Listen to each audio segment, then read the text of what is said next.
Frédérique Constant has been making affordable worldtimer watches for a number of years.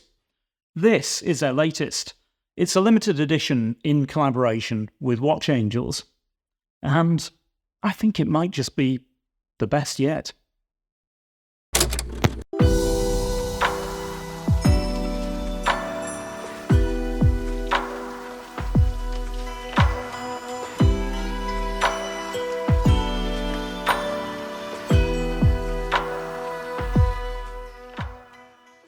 I've long admired Frédérique Constant as a brand for the build quality and the level of finishing that you get for the price. I mean, look, you can take the man out of Yorkshire, but I'll still fight you for a penny. Their worldtimer watches have always caught my eye, but as beautiful as they are, for someone with smaller than average wrists, and by that I mean smaller than the average mosquito, their 42mm case size has always been a bit of a deal breaker for me.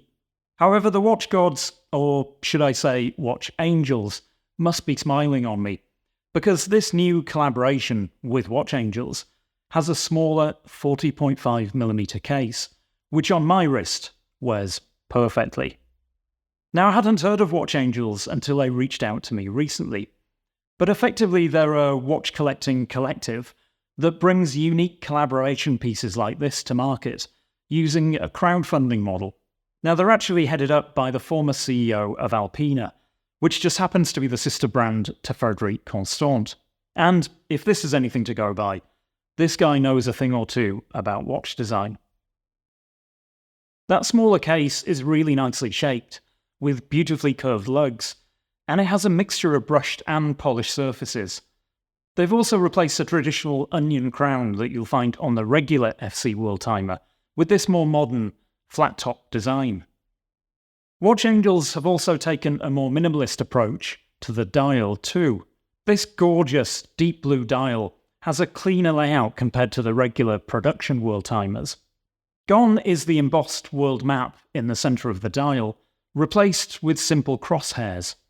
And the subdial at the 6 o'clock position for the date complication has also been removed. Together with this subtle sunburst finish, and the rhodium-plated indices and handset, the whole look is one of elegance and refinement. Around the sloping chapter ring you have the names of the cities, each of which represents a different time zone, and the hour indications on this inner rotating ring allow you to see the corresponding time in each of those locations. There are also AM and PM indicators, finished in gold and silver, designed to represent the sun and the moon. It's such a small detail, but just so well done. Flip the watch over and you get a great view of the in-house manufacture FC-718 movement, which beats at 4 Hz, but has a relatively modest 38-hour power reserve. However, it makes up for that with gorgeous finishing, with Côte de Genève, perlage, blued screws, and this gold-coloured open-work rotor, which gives an unobscured view of the escapement. It comes on this black calf leather strap, which is really supple and feels like fabulous quality. It fastens with a signed deployant clasp that features a mixture of brushing and polishing to match the case, and the shape reminds me a lot of the kind of clasps used by Omega. It's limited to 718 pieces, and it's priced at around 4,500 Swiss francs, which in real money, if you're here in the UK, is just under £4,000. Now, that's the same price as its regular production counterpart. But just like the other Frédérique Constants that I've been hands-on with in the past, this one looks and feels like it should cost a lot more. I mean, it has real Patek 5230 vibes. I mean, that's arguably the most iconic worldtime watch. But this costs about 1/10 of the price. Of course, it's made from steel and not platinum, and whilst that movement is a joy to look at, the micro-rotor movement on the Patek is just on another level. But this Frédérique Constant does so much for so much less. Any criticisms?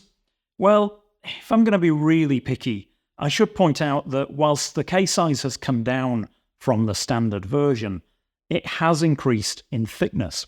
Not by much. I mean, this one is 13.4mm thick, compared to the standard 42mm version having a case thickness of about 12.1mm. Now, I was really surprised to read that in the specifications, because you see, on the wrist, that thickness just really isn't noticeable. I actually wish I could think of some more criticisms, just so you don't think I'm being paid for this review. But as you can probably tell, I really like this watch. But as ever, this is a two-way conversation, and I'd love to know what you think of this Frederique Constant Watch Angels collaboration. So please do drop me a comment down below. If you've enjoyed this video, then please do hit that like button. Subscribe to the channel if you want to see more videos like this. And why not watch one of those videos next?